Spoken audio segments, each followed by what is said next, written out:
Le présent de l'indicatif. Je dois savoir à quoi sert ce temps de conjugaison et je dois pouvoir conjuguer tous les verbes au présent de l'indicatif. À quoi sert le présent de l'indicatif? Il sert à raconter un événement au moment du récit. Je pars tout de suite à l'école. Il sert à raconter un événement historique. Napoléon Ier perd la bataille de Waterloo. Il sert à exprimer un fait toujours vrai, notamment en sciences, ou une généralité. La Terre tourne sur elle-même en 24 heures. Il sert à exprimer une habitude. Je me lève tous les jours à 8 heures. Je sais normalement très bien conjuguer le présent à l'oral, mais je dois faire attention quand je passe à l'écrit, aux radicaux en fonction des groupes, au choix et à l'orthographe de la terminaison. Conjugaison du premier groupe. Le radical, c'est l'infinitif sans ER. Je rajoute ensuite les terminaisons E, première personne du singulier, ES, deuxième personne du singulier, E, troisième personne du singulier, ONS, première personne du pluriel, EZ, deuxième personne du pluriel, ENT, troisième personne du pluriel. Ce qui donne, pour marcher, je marche E, tu marches ES, elle marche E, nous marchons ONS, vous marchez EZ, il marche ENT. Attention, certains radicaux des verbes du premier groupe vont changer pour garder les sons de l'oral. Dans nous mangeons, pour avoir le son je vais rajouter un E. De la même manière, pour lancer, je vais rajouter une cédille à lançon. Et envoyer, je vais remplacer le Y par un I, puisque j'ai le son wa. De la même manière, nous verrons qu'il faut faire attention pour les verbes en ELé et ET. Deuxième groupe, le radical et l'infinitif sans le R. Les terminaisons sont S, S, T, 2 SONS, 2 SEZ, 2 SENT.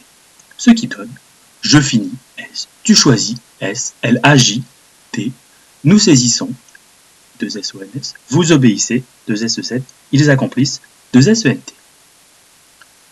Je sais conjuguer maintenant les verbes du troisième groupe. Et là, je vais distinguer 4 situations.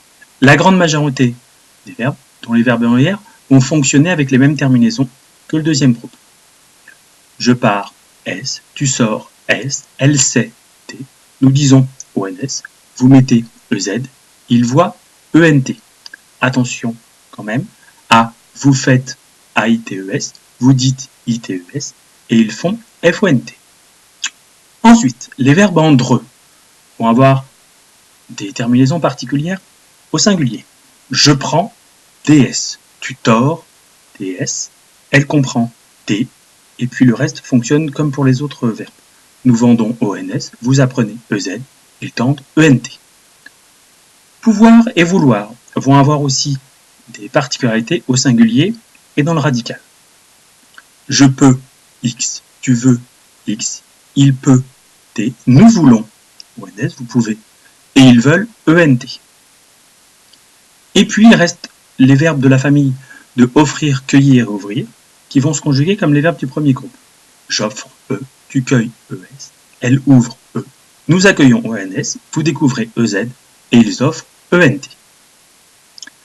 Dernière situation, les auxiliaires être, avoir et aller. Je les connais depuis le CE1. Cela donne je suis, tu es ES, elle est EST, nous sommes, vous êtes, ils sont. Pour avoir, j'ai AI, tu as AS, elle a A, nous avons, vous avez, ils ont ONT. Et le verbe aller, je vais VAIS, tu vas VRF, elle va VA, nous allons, vous allez, ils vont VONT.